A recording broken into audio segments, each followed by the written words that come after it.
and shit. Hey, I'm a hustler on a mission, grinding for that spot, a brand new pot to piss in. Trying to school my partners, I don't think they pay attention. I'm sticking to my vision, on the road to the riches. Every single day, I'm a hustler on a mission, trying to get 100 M's, nigga, I ain't kidding. I'm on a mission.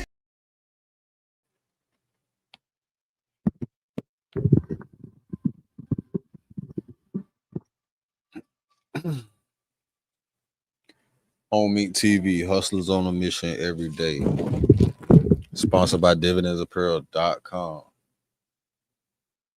We in a lit house. Keep the light within you shining bright, you feel me? And never forget, real niggas do what they want to do. Bitch niggas do what they can. Hoe ass niggas gonna talk about it, and fuck niggas gonna hate regardless. I promise you that shit. Yeah, man. They say niggas upset with 1090 Jake. I don't know what's up with that shit, man. I don't know what's up with that. So let's see. Allegedly news, real nigga reaction right here.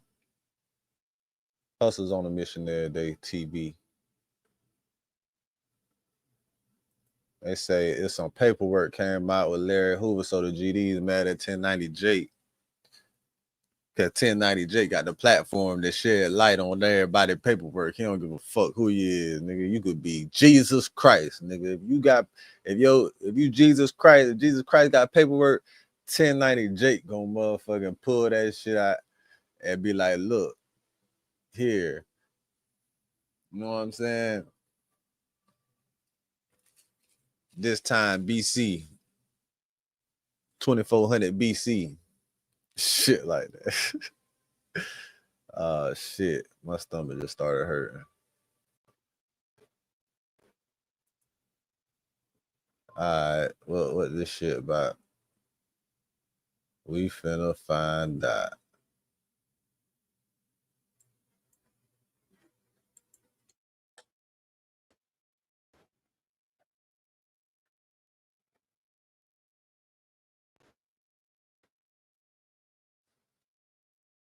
Prehistoric paperwork that hit the internet that I'm not even responsible for, but I fact checked it. And in this video, we're going to be speaking on Larry Hoover identifying 2 rival gang members to police that shot him. Tell him, bro. Who free, bro? My mom, he free. Who? Larry Hoover, he free, bro. Yes, sir. Larry free. They mad that we is GD. Free them gangsters. Free Larry Hoover. Now, President Trump just gave the presidential middle. Hey, he only got commuted sentence. He ain't really get fully after not only pardoning NBA YoungBoy, who's about to go on a mega tour, but commuting the sentence of the. I look forward to you joining us at our next investor webinar. And all that shit is drill running, deeper into our 9 to 13% annual interest rate bond offerings and see how our company has become an emerging leader in the oil and gas industry. You got 2020 got a couple $100 bands for the president. You got to get the nigga up out of there. You got a couple M's for the president. His name is Larry Hoover. He's the reputed leader of the black gangster Disciples Street Gang, one of the largest in the nation. For 20 years, he's been locked behind prison walls because of a murder conviction. 2 decades. This week, he goes before the state parole board, and he could soon be a free man. Done my time. I paid my debt to society. Anytime you do a extensive amount of time, it can have 2 effects. It can harden you, or it can make you think. And I've thought. Now, for those that don't know, Larry Hoover is the founder and former leader of the Gangster Disciples, a major street gang based in Chicago that spread from the Midwest, dominating parts of the South, and even reaching out to the Northeast. To this day, many prominent rappers are members of the Gangster Disciples, while other rappers have been known sworn enemies to the Gangster Disciples. Larry Hoover, a kingpin, gang lord, murderer, is a man whose name has held power for over 50 years. But today, His legacy is in question as the unthinkable has happened. Remo from No Jumper would post to Instagram a photo of what appears to be prehistoric paperwork detailing a shooting in which Larry Hoover himself was the victim. Parker High School sat in the Inglewood neighborhood on the south side of Chicago. On September 4th, 1968, it was the first day of school, and it would be turned to a crime scene.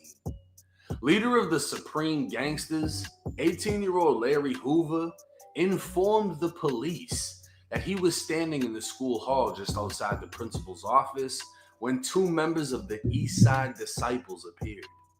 They were identified as 18-year-old James Highsmith and 20-year-old Leonard Longstreet, and they did not go to Parker High. Hoover told police the two walked past me in the hall, and Highsmith smiled. Then Longstreet said, "Burn him," and Highsmith pulled a gun and started shooting. I got hit. Larry Hoover, the 18-year-old leader of the Supreme Gangsters that came before the Gangster Disciples' creation, flat out told the police two rival gang members entered his school and shot him. Bullets struck two other students, both 15 years old. Larry and the two others were all shot in the legs and rushed to a hospital. Only minutes after the shooting, police arrested the two gang members who were out on bond for two separate shootings. A Cook County grand jury would indict the two men on charges of aggravated battery on Larry Hoover. Now, this is going to piss a lot of people off, but before I do that, I wanted to confirm whether this was even true, because this didn't seem to be an arrest report. This looked like a newspaper clipping. So I dug into the Chicago Tribune dating back 57 years ago, and what I found was page 14 of the Chicago Tribune from September 5th, 1968, the day after the shooting. The article was titled, "Police Arrest 2 in Shooting of 3 Students, Gang Rivalry Blamed for Violence." 3 youths were shot down in Parker High School in what police described as a continuing battle between rival street gangs. Inglewood police said the shooters were identified by the victims in the hospital and several other witnesses. The police identified Larry Hoover as a gang member, and again, the article would state Hoover told police who shot him and how it happened. Now, this would be considered snitching by anyone following the quote-unquote code. But what about the one who created the code? This was Larry fucking Hoover, the founder of the Gangster Disciples, a man whose name is at the top of Chicago gang lore along with Al Capone. And this wasn't the last time he'd be mentioned in a newspaper. 2 years later, it was 1970, and Hoover was one of 3 arrested for gunning down a 19-year-old on 69th. 3 years after that, a 24-year-old was kidnapped and shot to death. Hoover would be picked up on a murder warrant, and a week later, a witness set to testify against Hoover was found dead on the south side with 2 holes in the back of his head. It was too late, though. The 26-year-old had already given a deposition to police stating he witnessed Hoover and another man kidnap the victim the day before the victim was murdered. They dumped his body in an alley, allegedly because he was suspected of stealing drugs from the gang's supply. This murder was what took Larry Hoover off the streets of Chicago at the age of 23. Deemed a ruthless killer who'd been involved in multiple shootings and murders, Hoover was sentenced to 200 years in state prison. While inside, Hoover continued to lead the Gangster Disciples, which led to a 17-year federal investigation. In 1995, Hoover was indicted by the feds from state prison and 2 years later sentenced to 6 federal life sentences for conspiracy, extortion, money laundering, drugs, and continuing to engage in a criminal enterprise. Larry Hoover ran the Illinois state prison system like a gangster disciple warden, so the feds took him where he'd be helpless, stripping him of all power. In prison since 1973, Hoover spent nearly 30 years at ADX Florence, the federal supermax. His neighbors would be terrorists, mass killers, and cartel leaders. His cell could only hold 1 man. A shower would be brought to his cell, and his mail would be seen through a screen as physically touching it was too much of a privilege. Larry Hoover, for the last 30 years, has been in a cold concrete hell until now. Trump commuted the sentence of Larry Hoover, which led many to believe Hoover was going to be a free man.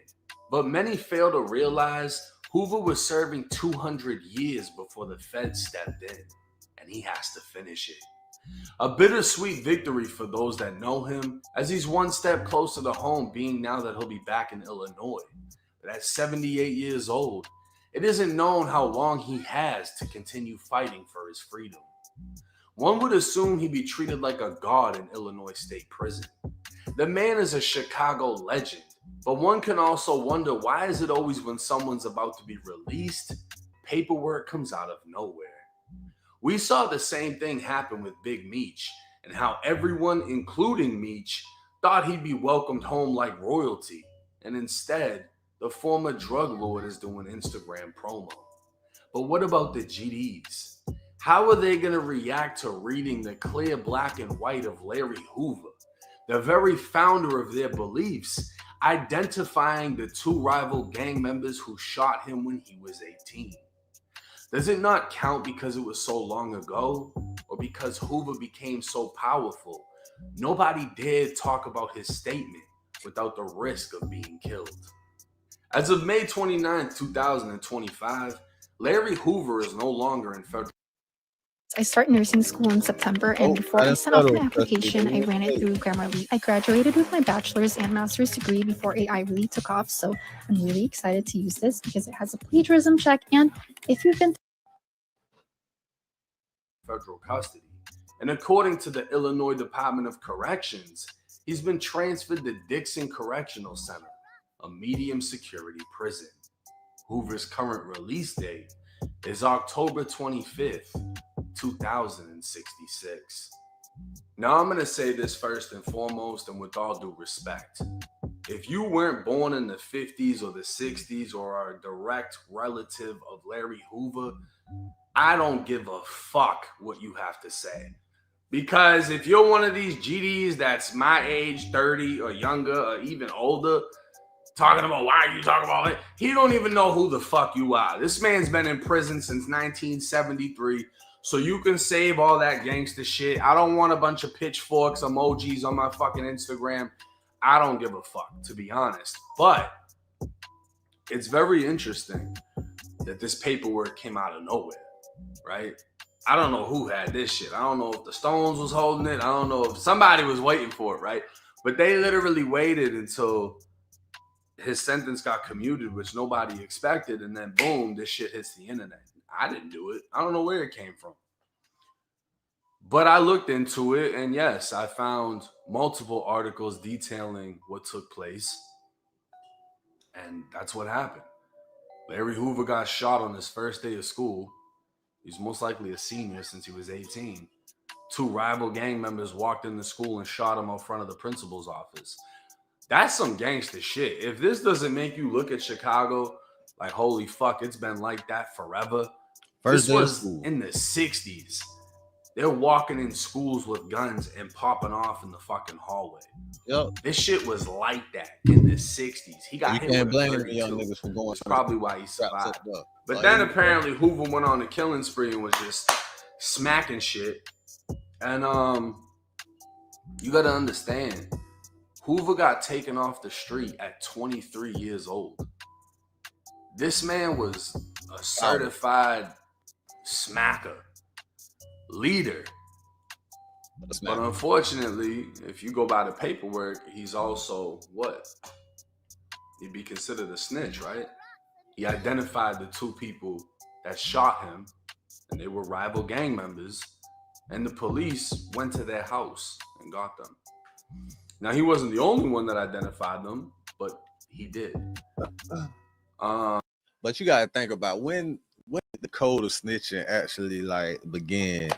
You got to think about that too, because back then, like it's like shit. I'm not finna tell on my niggas, and you know, but the fuck niggas that did, they go.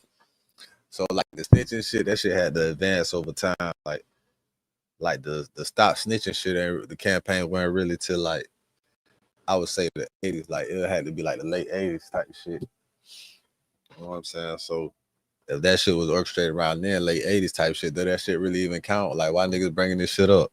And you know, just white people trying to put niggas against niggas and shit, because Larry Hoover was a political prisoner attempting to unite niggas before his sentence and all the other shit.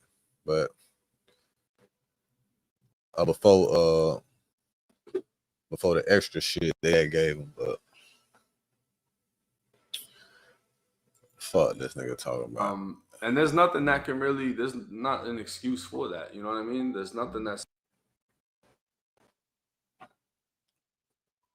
You know what I'm saying? But he just reporting on shit that them motherfucking people telling him to do. You never know who his peoples is, man. Look at him. You feel me? Like, look at him. Look at him, bro. He really an agent, man. Niggas be, I don't know how niggas be surprised and they be like, I don't know where this shit come from, but I found it. I'm the first one to report on it though. I'm gonna be the first one to report on it. I don't know where it came from, but shit, I'm gonna be the first one to talk about it since I seen it first. Man, y'all motherfuckers be knowing what's going on. Y'all working for them people, y'all undercover agents. You feel me? And they just putting out the information that they want niggas to have.